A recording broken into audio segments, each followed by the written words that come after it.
morning everyone! Welcome back to my channel. So for today's video, ayan, gagawa tayo ng ating breakfast na sopas. So ating mga sangkap, ayan, sea salt, meron tayong black pepper, yung canola oil, milk, meron tayong carrots at repolyo. Syempre, meron tayong bawang at sibuyas. Chicken na nilagan na natin, tsaka meron din tayong chicken ball. Ating pinakuluan na shell, ayan. Ito yung gagawin nating sopas for today. So, ayan guys, samahan nyo na ako habang ako ay magigisa at pinapakulo na natin ang ating sopas for breakfast. Tayo ng konting oil, canola oil. Natin ang ating bawang. Na rin natin ang ating sibuyas. So, ayan guys. Tayo muna natin until mag-golden brown. So, ayan, shout out sa aking mga subscribers. At ngayon lang tayo nakapag-vlog ng bonggang-bonggang mga madi. So, ayan mga madi. Ayan, sutay-sutay muna natin. Natin ang ating pinakuluang chicken at ang ating chicken ball. Mix muna natin.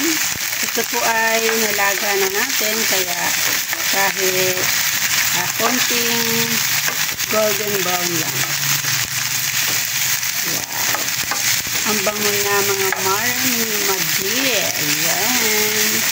Gaya na rin tayo ng ating pamintang durog or pamintang wasak. So, ayan. Sutay-sutay muna natin.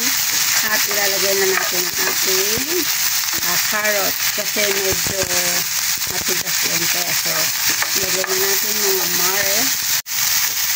Ayan. Ayan, makulay ang buhay sa gulay. Mix lang natin. At kahit hindi masyadong ito kasi ilalagay pa naman natin ito sa ating sopa. So, maluluto rin naman yan. Kapag naglagay na tayo ng tubig at ang ating ilalagay na gata. So, ayan. Wow. Ang ganda ng kulay niya, mga mare. Tayo ng salt. Ayan. Golden brown na po na ang ating chicken. So, ready na natin siyang ilagay dito sa ating nilulutong sopa. Ilagay na natin pa konti-konti.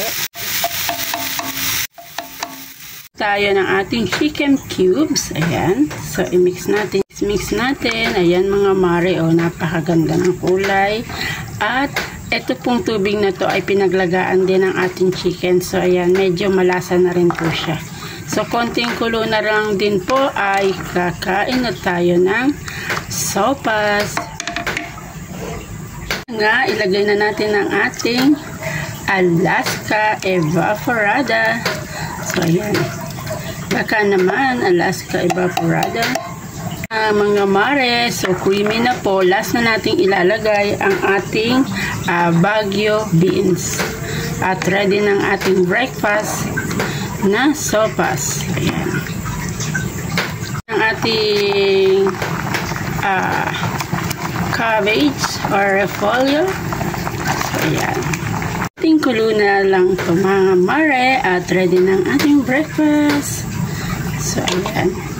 Puyat is real, kaya kakain tayo ng sopas na masabaw. Ayan. Hindi na natin kailangan latain yung gulay na repolyo para masarap siyang kainin.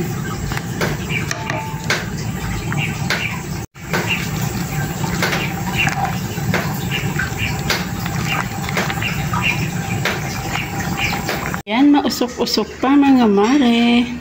Kain na po tayo.